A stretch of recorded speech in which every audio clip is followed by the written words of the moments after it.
საქართველოში ნატოს გენერალური მდივნის მოადგილე ჩამოდის. ამის შესახებ სხვა თემებთან ერთად საგარეო საქმეთა სამინისტროში გამართული ტრადიციული ბრიფინგის დროს გახდა ცნობილი. ჟურნალისტებთან შეხვედრას ნათია გოგსაწეც ესწრებოდა. ნათია, როდის გაიმართება ნატოს გენერალური მდივნის მოადგილის ვიზიტი და ვის შეხვდება ის? ალექსანდრე ვეშბოუ საქართველოში ჩამოვა 28 ივნისს, 28-29 ივნისს კი შეხვედრებს გამართავს ბათუმში და მონაწილეობას მიიღებს თავდაცვისა და უსაფრთხოების კონფერენციაში. ნატოს გენერალური მდივნის მოადგილე შეხვდება საქართველოს ხელისუფლების წარმომადგენლებს, მას ასევე საშუალება 2 დღის განმავლობაში ექნება შეხვდეს სხვადასხვა პოლიტიკოსებსა და სამოქალაქო სექტორის წარმომადგენლებს.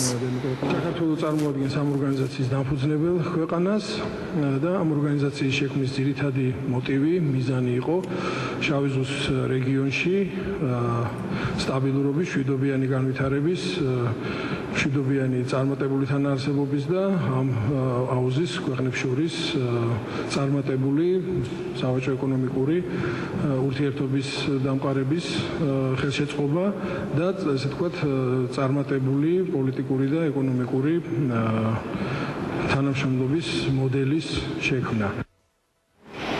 ეს განცხადება დავით ჯალაღანიამ გააკეთა თურქეთში დაგეგმილი შავი ზღვის აუზის ქვეყნების სამიტთან დაკავშირებით, რომელშიც მონაწილეობას მიიღებს საქართველოს პრეზიდენტის მიხეილ სააკაშვილი უხელმძღვანელებს ქართულ დელეგაციას, ვინაიდან ორგანიზაციის შექმნიდან 20 წლის თავის შემდეგ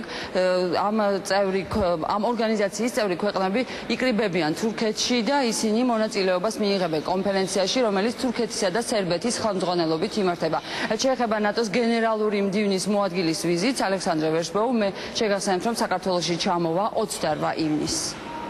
ბატონი ვეშბოუს ვიზიტი შეგვიძლია მივიჩნიოთ, ვთქვათ, ედგვარ იმ გაგრძელებად, იმ დიალოგისა, რომელიც არსებობს საქართველოსა და ჩრდილო-ატლანტიკურ გაერთიანებას შორის და ნიშნად ნამდვილად განსაკუთრებული და ვთქვათ, ძალზე ეფექტური და მჭიდრო თანამშრომლობისა, ასევე ედგვარ კარგ გაგრძელებად მეტად წარმატებული ჩიკაგოს სამიტისა.